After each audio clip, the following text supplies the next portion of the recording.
Ever seen a llama or an alpaca and thought, wait, what's the difference? Both come from South America and look like fluffy cousins. But llamas are bigger, stronger, and often used as pack animals. Alpacas, way smaller and bred mainly for their super soft wool. Seriously, it's softer than cashmere. Here's a fun twist. When annoyed, both can spit.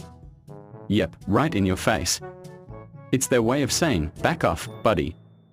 And despite their grumpy rep, they are actually pretty social and smart. Some farmers even use llamas to guard sheep. So next time you see one, just smile.